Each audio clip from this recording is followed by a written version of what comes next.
ఆంధ్ర తెలంగాణలో తక్కువ ఫీజులతో high quality results ఇస్తున్న ఏకైక సంస్థ తిరుమల్ ఐఏఎస్ ఇన్స్టిట్యూట్.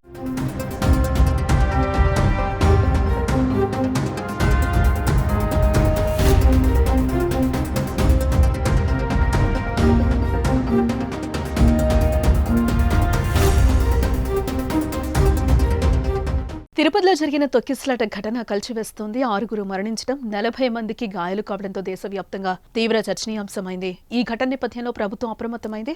తిరుపతిలో సీఎం, డిప్యూటీ సీఎం, మంత్రులు పర్యటిస్తున్నారు.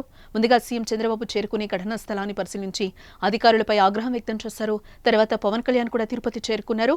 తొక్కిసలాట జరిగిన ప్రాంతానికి వెళ్లి చూశారు. అధికారులను వివరాలు అడిగి తెలుసుకున్నారు. భక్తులను ఎందుకు ఒకేసారి క్యూ లైన్లోకి వదలాల్సి వచ్చిందని పవన్ కళ్యాణ్ ప్రశ్నించారు. హైవేకు దగ్గరగా ఉండడంతో భక్తులు పెద్ద ఎత్తున పద్మావతి పార్కుకు వచ్చారని అధికారులు వివరించారు. అప్రమత్తంగా ఉండాల్సిందని ఆగ్రహం వ్యక్తం చేశారు ఆయన. మరోసారి ఇలాంటి ఘటనలు పునరావృతం కాకుండా జాగ్రత్తలు తీసుకోవాలని డిప్యూటీ సీఎం పవన్ అధికారులకు సూచనలు చేశారు.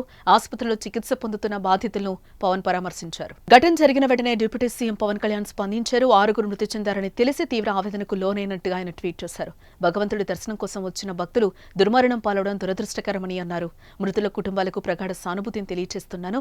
క్షతగాత్రులకు మెరుగైన వైద్య సేవలు అందించాలని వైద్యారోగ్య శాఖకు సూచిస్తున్నాను. మృతులు, క్షతగాత్రుల్లో ఇతర ప్రాంతాల నుంచి వచ్చేవారున్నారని తెలిసింది.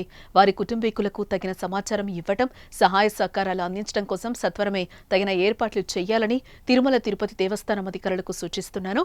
అదేవిధంగా మృతుల కుటుంబాల దగ్గరకు వెళ్లి పరామర్శించి మనోధైర్యం ఇచ్చే బాధ్యతలు టీటీడీ పాలక మండలి తీసుకోవాలి. ఈ ఘటన నేపథ్యంలో తిరుపతి నగరంలోని టికెట్ కౌంటర్ల దగ్గర క్యూ లైన్ల నిర్వహణలో అధికారులకు, పోలీసు సిబ్బందికి జనసేన నాయకులు, జన సైనికులు తోడ్పాటు అందించాలని పవన్ విజ్ఞప్తి చేశారు. పవన్ కళ్యాణ్ తిరుపతిలో బాధితులను పరామర్శించిన అనంతరం తిరుమల శ్రీ వెంకటేశ్వర స్వామిని దర్శించుకోనున్నట్లుగా సమాచారం.